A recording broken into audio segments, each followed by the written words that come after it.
प्रधानमंत्री नरेंद्र मोदी लगातार अलग अलग हिस्सों में चुनावी प्रचार के दौरान कांग्रेस पर तीखा हमला बोल रहे हैं, जमकर कटाक्ष कर रहे हैं। और एक बार फिर प्रधानमंत्री ने कांग्रेस को लेकर बड़ा बयान दिया। संविधान को खत्म करना चाहती है कांग्रेस, ये भी प्रधानमंत्री ने कहा। और सुनिए क्या कुछ कहा। तो कांग्रेस की मुस्लिम लीगी सोच को देश के सामने रखना चाहता हूं। और जब उनका मैनिफेस्टो आया उसी दिन मैंने कह दिया था, आज नहीं कह रहा हूं, उसी दिन कहा था कि कांग्रेस का मैनिफेस्टो पर मुस्लिम लीग की छाप है। जब मैं विकसित भारत कहता हूं तो कांग्रेस वालों का और दुनिया में बैठी कुछ ताकतों का माथा गर्म हो जाता है। अगर भारत शक्तिशाली हो गया तो कुछ ताकतों का खेल ही बिगड़ जाएगा। आज अगर भारत आत्मनिर्भर बन गया तो कुछ ताकतों की दुकान बंद हो जाएगी।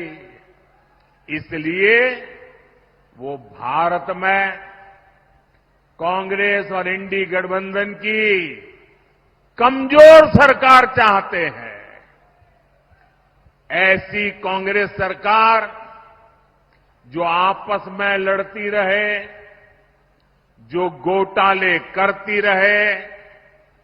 साथियों, कांग्रेस का इतिहास सत्ता के लालच में देश को तबाह करने का रहा है।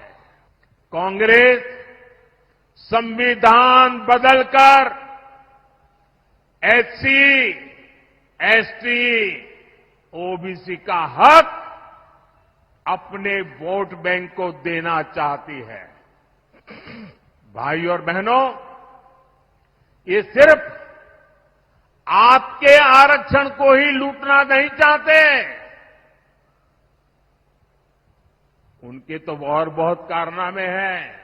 और इसलिए मेरे आदिवासी भाई बहनों को कहना चाहता हूं, मेरे दलित भाई बहनों को कहना चाहता हूं, मैं ओबीसी के भाई बहनों को कहना चाहता हूं, ये कांग्रेस के इरादे नेक नहीं है, संविधान के अनुरूप नहीं है, सामाजिक न्याय के अनुरूप नहीं है, भारत की बिन सांप्रदायिकता के अनुरूप नहीं है। अगर आपके आरक्षण की कोई रक्षा कर सकता है तो सिर्फ और सिर्फ भारतीय जनता पार्टी कर सकती है। शाही परिवार के शाहजादे के सलाहकार, इस शाही परिवार के शाहजादे के पिताजी के भी सलाहकार, उन्होंने कुछ समय पहले कहा था, और ये परिवार उन्हीं की बात मानता है।